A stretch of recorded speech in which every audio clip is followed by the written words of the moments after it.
Por toda parte, depara com a afirmação a se chocar com a negação, sem que, de um lado ou de outro, se apresentem provas positivas. Daí a incerteza.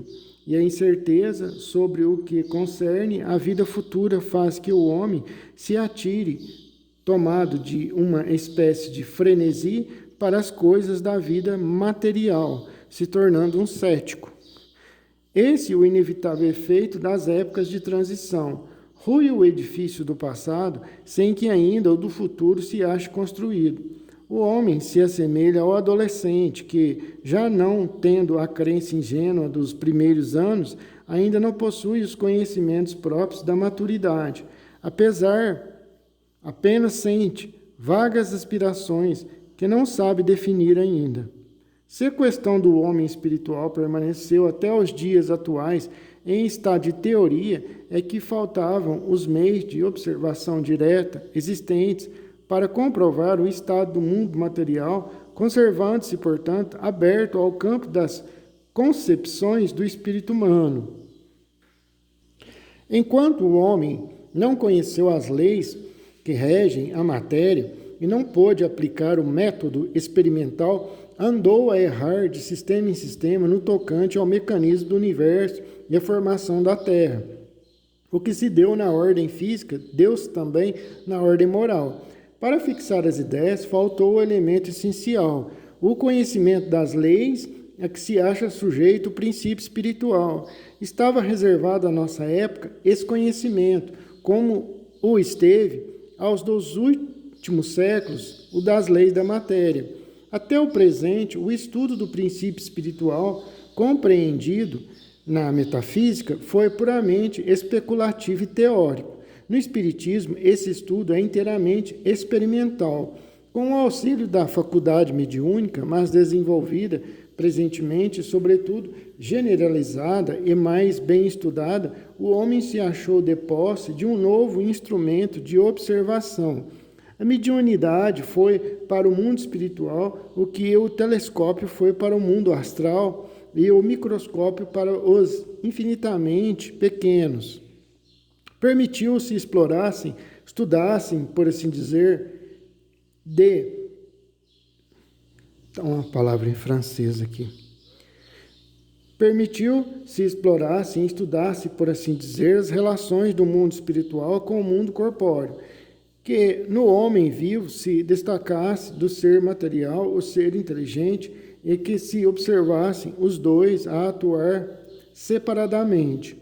Uma vez estabelecidas relações com os habitantes do mundo espiritual, possível se tornou ao homem seguir a alma em sua marcha ascendente, em suas migrações, em suas transformações. Pode-se, enfim, estudar o elemento espiritual. Eis aí o de que careciam os anteriores comentadores da Gênese, para a compreenderem e lhes retificarem os erros. Estando o mundo espiritual e o mundo material em incessante relação, os dois são solidários, um com o outro. Ambos têm a sua parcela de ação na Gênese.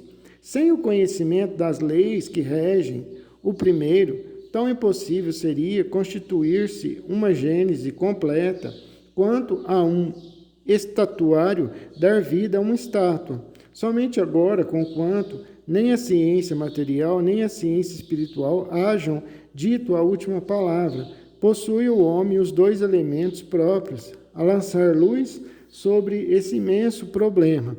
Eram-lhe absolutamente indispensáveis essas duas chaves para chegar a uma solução, ainda que aproximativa. Antigos e modernos sistema do mundo. A primeira ideia que os homens formaram da Terra, do movimento dos astros e da constituição do universo, a princípio, ter-se baseado unicamente no que os sentidos percebiam, ignorando as mais elementares leis da física e as forças da natureza, não dispondo senão da vista como meio de observação, apenas pelas aparências podiam eles julgar. Vendo o sol aparecer pela manhã de um lado do horizonte e desaparecer à tarde do lado oposto concluíram naturalmente que ele girava em torno da Terra, conservando-se o nosso planeta imóvel. Se eles dissessem, então, que o contrário é o que se dá, responderia não ser possível tal coisa, objetando: vemos que o Sol muda de lugar e não sentimos que a Terra se mexa 1 centímetro. A pequena extensão das viagens, que naquela época raramente iam além dos limites da tribo ou do vale, não permitia se comprovasse a esfericidade da Terra, como aos demais haviam de supor que a Terra fosse uma bola. Os seres, em tal caso, somente no ponto mais elevado poderiam manter-se, supondo a habitada em toda a superfície, como viveriam eles no hemisfério oposto, com a cabeça para baixo e os pés para cima. Ainda menos possível houvera parecido isso com o movimento de rotação, quando mesmo aos nossos dias, em que se conhece a lei de gravitação, se vêem pessoas relativamente esclarecidas não perceberem esse fenômeno, como nos surpreendermos de que homens das primeiras idades não o tenham sequer suspeitado.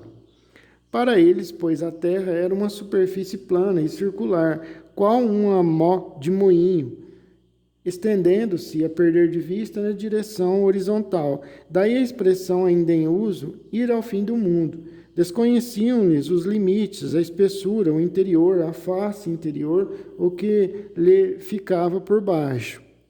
Por se mostrar sobre forma côncava, o céu, na crença vulgar, era tido como uma abóbada real, cujos bordes inferiores repousavam na terra e lhe marcavam os confins. Era uma vasta cúpula, cuja capacidade o ar enchia completamente. Sem nenhuma noção do espaço infinito, incapazes mesmo de o conceberem, imaginavam os homens que essa abóbada era constituída de matéria sólida, donde a denominavam de firmamento que lhe foi dada e que sobreviveu à crença, significando firme, resiste, do latim firmamentum, derivado de firmus e do grego ermatos, firme, sustentáculo, suporte, ponto de apoio.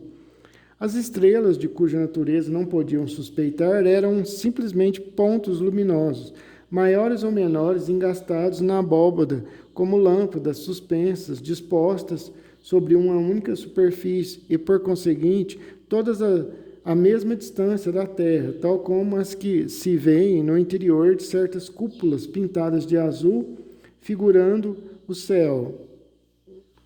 Se bem hoje sejam outras as ideias, o uso das expressões antigas conservou por muito tempo. Ainda se diz, por comparação, a abóbada estrelada sob a cúpula do céu. Igualmente desconhecida era então a formação das nuvens pela evaporação das águas da terra. A ninguém podia acudir a ideia de que a chuva que cai do céu tivesse origem na terra, donde ninguém havia subir. Daí a crença na existência de águas superiores e de águas inferiores, de fontes celestes e de fontes terrestres, de reservatórios colocados nas altas regiões, suposição que concordava perfeitamente com a ideia de uma abóbada sólida capaz de o sustentar. As águas superiores, escapando-se pelas frestas da abóbada, caíam em forma de chuva, e conforme fossem mais ou menos largas as frestas, a chuva era branda, torrencial e diluviana. A ignorância completa do conjunto do universo e das leis que o regem, da natureza, da constituição e da destinação dos astros, que aliás pareciam tão pequenos comparativamente à Terra, fez necessariamente fosse essa considerada como a coisa principal.